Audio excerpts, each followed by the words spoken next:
All right, everybody. It's hard to believe, but the Flip the Script family has just completed 4 months of having departed from the United States, from Sacramento, California, and everything that Lisa and I have known in our lives. Where we've grown up and where we've raised our family and raised our kids. But it's been 4 months since we departed. It's crazy. It's kind of hard to believe that. What day was it that we actually departed? We left December 30th, 2020. December 30th, 2020. The weekend before Mother's Day, we hit 4:30, and we were just thinking and reflecting upon that. So it's been 4 months that we've been here in Barbados on the island, and it has been unexpected. It's been different than anything we could have imagined, and we still absolutely have loved the experience with all of the unknowns. So what we wanted to do for this round of reflections was just play with the number 4 and present to you just 4 key insights, key reflections that we've had in stepping into and embracing some of the unknown. So the first one that we're going to get into talking about is the mind freedom aspect that has come in our time that's been here. We'll explain that a little bit more. What's the second one? The second one would be the human connection aspect. Yeah, human connection, and just how powerful of a focus that is here. And we've made some notes to just keep our thoughts organized as we're going through. Just as we're presenting this here. As you all know, I like to flap my jaw. I'm preparing for my TEDx talk right now, so I'm in high discussion mode. I'm going through that. The third point is embracing the unknown. We knew we would have to do some of that. The past 4 months have really turned up the volume on that in ways that we can't even imagine. We couldn't have even projected when we started. And the fourth one has to do with the kiddos. Right, and the experience. So our big why in doing all of this was to flip our script and to give the kids a different way of life. And what we found here is they are experiencing a different childhood, which we'll touch on a little bit more. Very much. A childhood experience like no other. Well, yeah, absolutely. And in many ways, that's more similar to some of the childhood experiences that we had, with some of the freedoms that they're afforded despite some of the challenges that we have. So let's start actually with embracing the unknown. We've had to do a lot of that, at least over the years for you. Embracing the unknown, you've really enjoyed following a script, and this love a script. I do well with a script. This is how we came up with the name, the Flip the Script family. Actually, right? I like my plan. That's right. You do, and so we had to embrace the unknown just to get here. In fact, a year ago, right as COVID was hitting and all that, we thought we were going to be moving to St. Martin. And you can see more about that in one of our earlier videos. Because that was the trip in 2019 that flipped our mental switch that we're going to make a move. But since we've been here over the course of the past 4 months, what are some of the ways that you've had to embrace the unknown, that we've had to embrace the unknown? I think with moving here, everything is different. So it's embracing the grocery store is different, the roads are different. For me, a huge thing this month has been driving more. That's been a huge mental block and something that I've had to get past, get over. Everything is different. Yeah, things are very, very different here. But in a good way, too, you know. Well, it's different. I think we touch a lot on the convenience. We don't have the typical conveniences that you have in the States. So getting used to that. We're saving a lot of money because we're not having Amazon and Target runs every week. Yeah. Yeah, I didn't go to Target or Amazon.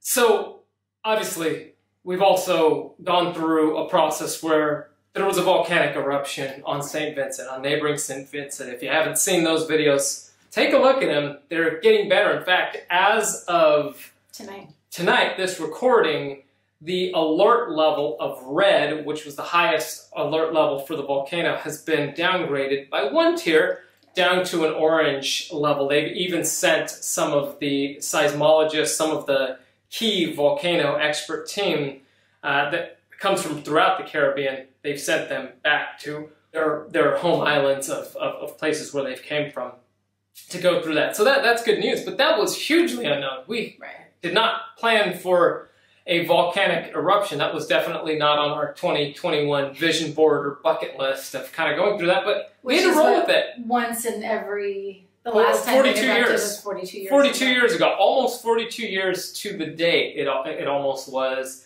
that it erupted, but we had to roll with that. And it was just a different experience for us, and we're happy that we were able to take that in, live through a week with no air conditioner. And regardless of whatever we were feeling, we always knew that what was going on in St. Vincent was much worse. And they're still in need of help. Yeah. And we've given information on that in previous videos about the volcano, and we'll drop those links in this video as well. Thank you to all of you who have donated. We've gotten a lot of messages of people who have said thank you for the resources, and we have been able to donate. Absolutely. That's greatly appreciated. Absolutely. The people of St. Vincent definitely have needed that. So that was a big unknown.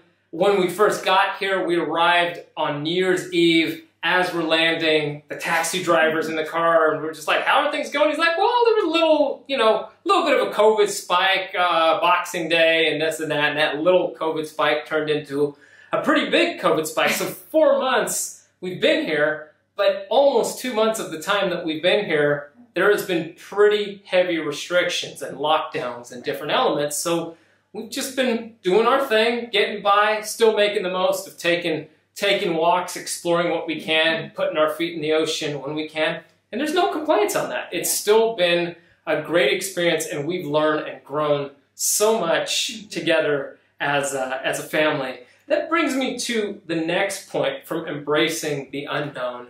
Let's jump around a little. Let's go to the human connection aspects here. We've got all of our technology devices that we've had, and over the course of the past year with the pandemic, we've had to operate far more from a space of technology. Mm-hmm.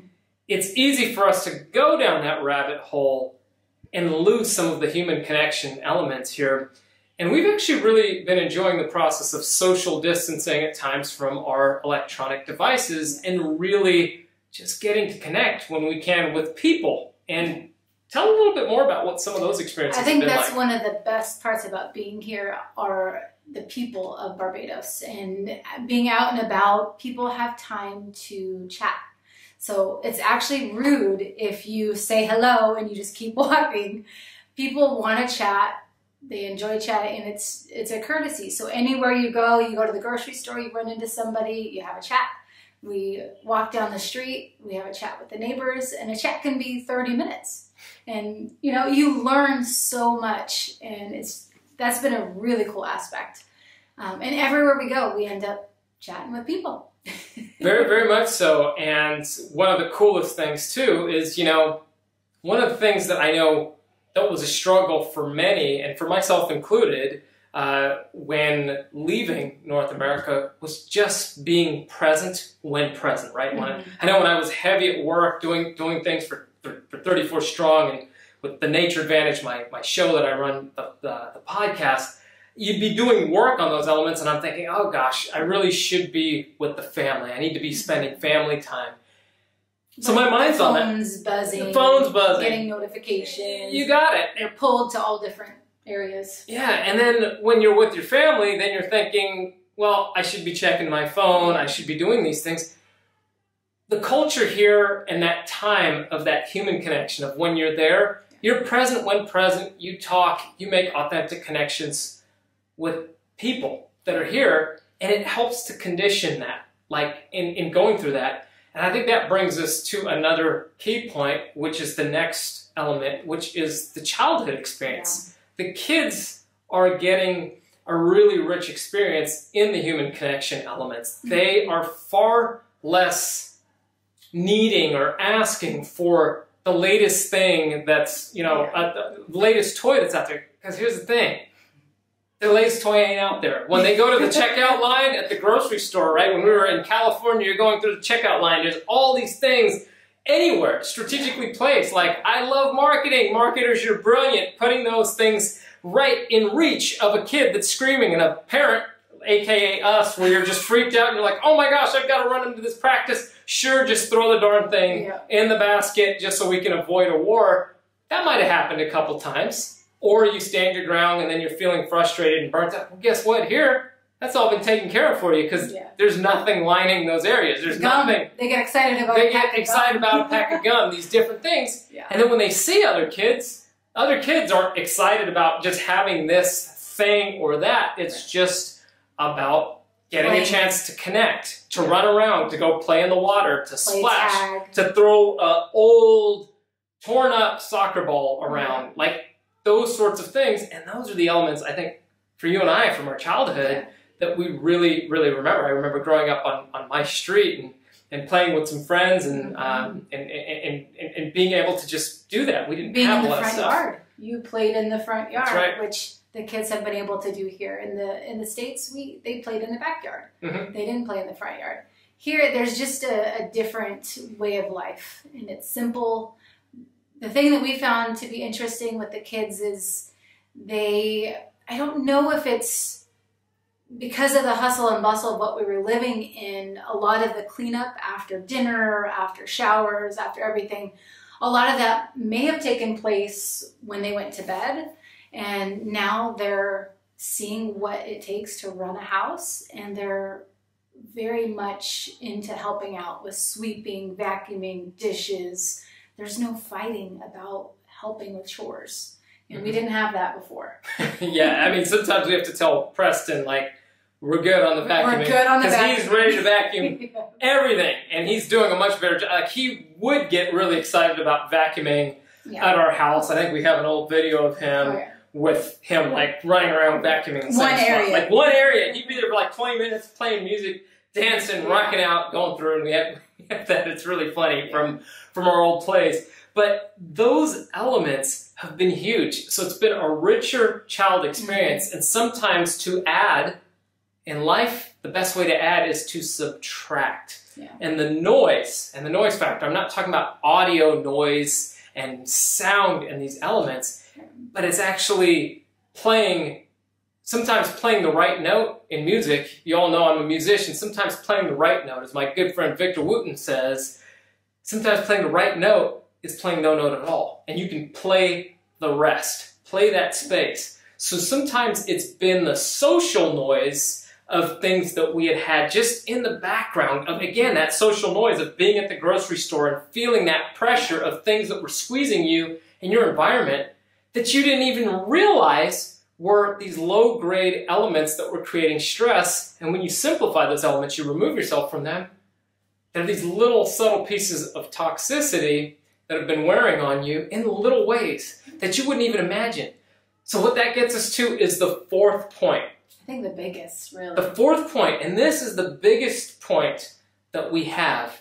And I think we were originally, when we were putting our notes together, thinking of what are some of the areas, we came up with mindset. This is not a set, because a mindset can sound like we're set in that way and there's no change. It's mind freedom that's come. And I think this is really powerful because you've talked a little bit about this, and you've had to adapt this in a lot of different areas in your life, and it's come together. Tell us a little bit about what is mind freedom. I think of mind freedom as your mind being free of just the noise that you're talking about. And this really hit me this last weekend on Saturday. We had gone out, we had dinner outdoors, and we finished up dinner and some live music had started. And we sat out, we were listening to music, the kids were playing around, and they saw some kids down the way. They were playing in a gazebo. And the kids see other kids and they want to go straight to go play with the other kids.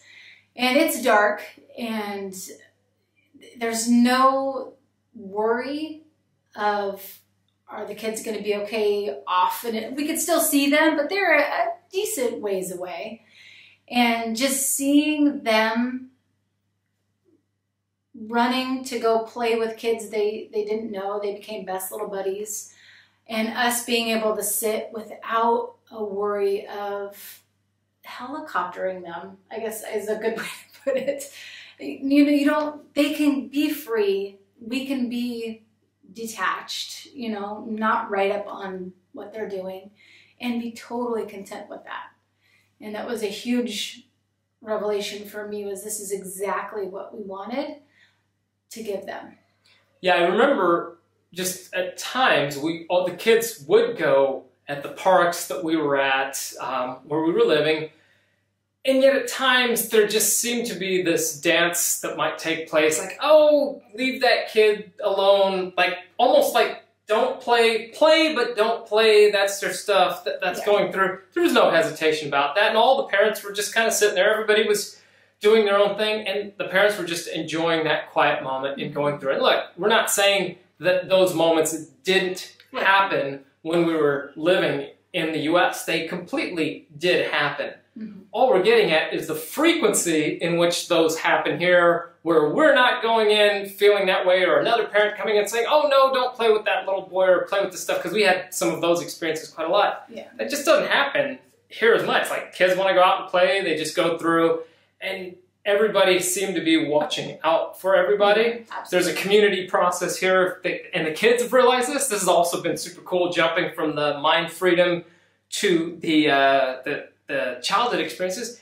Kids get out of line, they do something they shouldn't be doing, you don't have to worry about it. Somebody will say, hey, you shouldn't be running there. Like, somebody you didn't even know was there, they're calling out across the street, hey, little boy, you shouldn't be running there. Or, hey, he stopped, he's tying his shoe. We had that happen once. We were literally 5 feet in front, and somebody was driving by, stopped their vehicle, honked, and said, hey, the little boy is tying his shoe.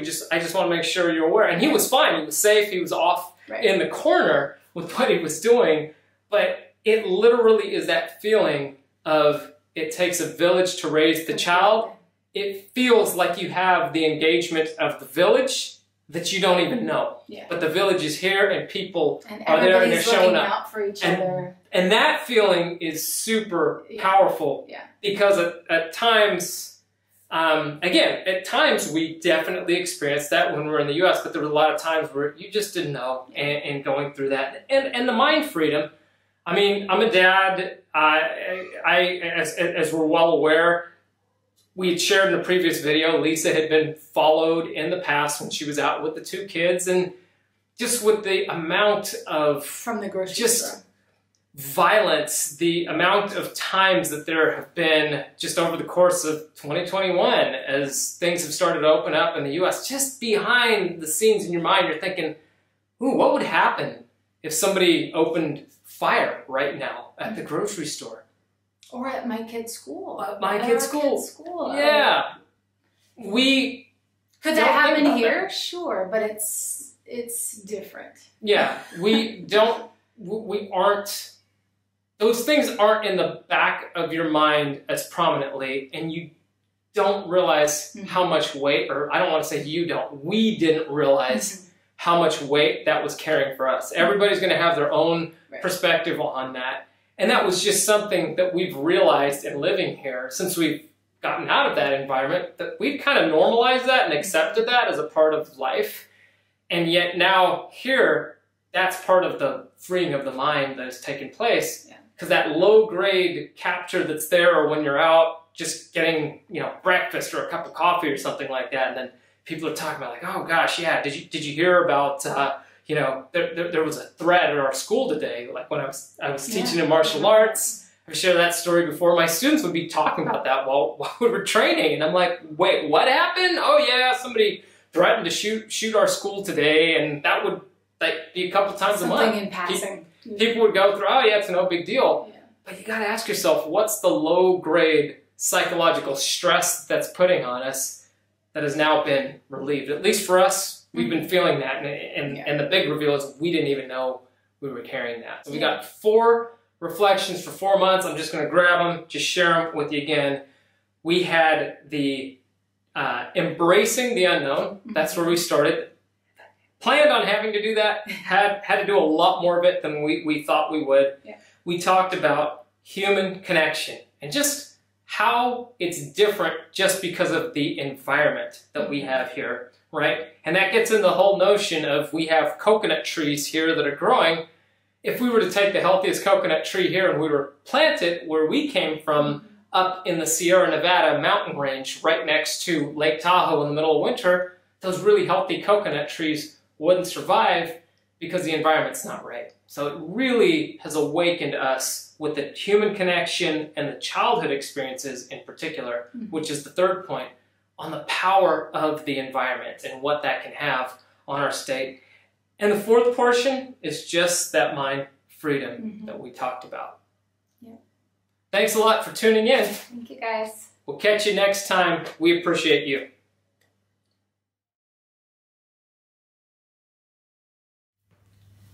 So, guys, we want to hear from you. We've just made 4 months here, right, on the island. What are 4 things that you like or that have been interesting experiences that you've gone through since you've been here? We want to hear from 2 from each of you. Preston, let's hear from you first. What are 2 things? What's the first one that you've liked? CHEFETTE. What's CHEFETTE? Shocking. Can you tell us about what CHEFETTE is? So CHEFETTE is a place that you can find at the airport if you come here, and they have all kinds of yummy nuggets and French fries and all kinds of roasted chicken and roti. Yeah. Wow. Is it only at the airport? No, it's everywhere on the island. Really? What's one of your favorite things that you get at CHEFETTE that everybody should get? A kid's super pack. It's in a kid's super pack. What one do you want? There's like a nugget super pack. There's a chicken super pack. What's your favorite super pack? Nugget. Nuggets. Do you get anything with the super pack? Does it come with something? A toy. A toy? Okay. Preston, what's one other thing that you've really enjoyed or that's been an interesting experience that you've gone through here in Barbados? The beach. The beach. What do you like about the beach? That they moved the dock in closer. Oh, they moved the dock in. Okay. Do you know what's the dock? Is it in, what is it? What do you... Dock is something you go kayaking with, or you could swim to it. Okay. Did we used to kayak from a dock in Elk Grove? We used to go to a place called the Consumnes River Preserve in Elk Grove, and to our friends and family in the Sacramento area, definitely a place worth checking out. So now there's one of those in a swim area that they just kind of moved in, right? Today. In Whole Town, yeah. That's pretty cool. Do you enjoy swimming in the ocean, Preston? Are you getting pretty good at swimming? Yes. Real quick, what's one of your favorite things to do in the ocean? Flip. You can do flips in the ocean? Wow. Front flips or back flips or both? Both. Okay, maybe we got some footage of that. We'll have to see. Yeah. Thanks, Preston. That's really cool. Carol, what are 2 things from you? From Preston, we heard about CHEFETTE, and we heard about the beach. Those are 2 things that he's enjoyed about his experience. What are 2 things that you either like or experiences that you've had here on the island that you're like, I didn't expect that, or that was interesting? I like Zacchio's. What's Zacchio's? Zacchio's is a dinner spot, and there's pizza and many things to choose from at Zacchio's, and there's also dessert and drinks and sodas and a lot of good things at Zacchio's. And my favorite my favorite thing at Zacchio's is pepperoni and chicken pizza and Sprite. Pepperoni and chicken pizza and Sprite. So we like food, clearly. We're a foodie family. Zacchio's is really cool. You've seen that in other videos for families because you can actually eat there. You're overlooking the ocean, right? So you can see sunsets, different pieces like that, and then the kids can kind of walk around. You guys can even go to the beach while we're there, right? Yeah, you guys do that sometimes? And I also like the fish tank. Yeah. Because we get to feed the fish. Who lets you feed the fish? Who lets you feed the fish? Are you supposed to be doing that? Yeah. You are. Vernal. Vernal's our friend there. He's pretty awesome. He's the manager at Zacchio. Okay. what's another place or another experience that you've had here that's been very different, or a place that you've gone? Animal Flower Cave. Animal Flower Cave. What do you like about Animal Flower Cave? Tell us about that. I like going in the caves and swimming in the water. Mm-hmm. So what's an animal flower? What is that? Is it like a monkey that turns into a flower? No, there's a flower in the water.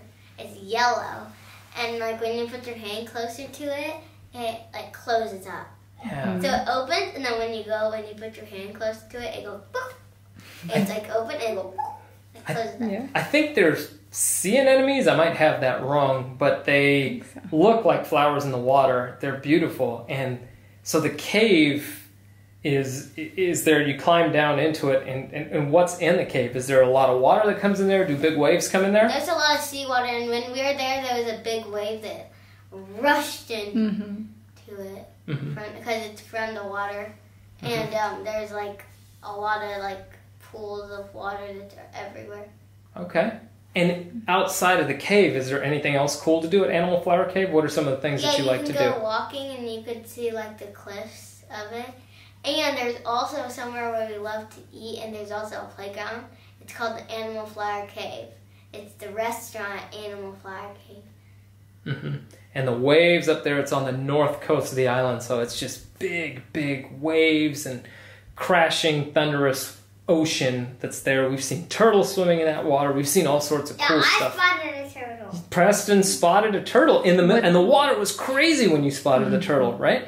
What else did you guys look for there? Me and Daddy saw whales. We did. We saw the They're spouts. out far.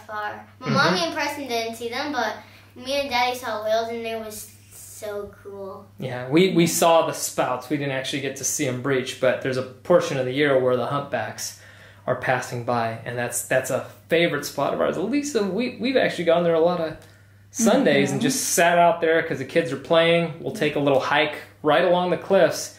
It even reminds us of California in some ways. And kind of presents itself. There's a playground there, and me and Preston like to play on it. There's swings, there's slides, there's like places to crawl on. So Preston, what is one thing you look forward to doing in Barbados?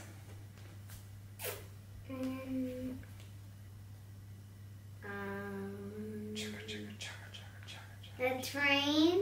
There's a train here? Yeah. What? What's it called? Saint.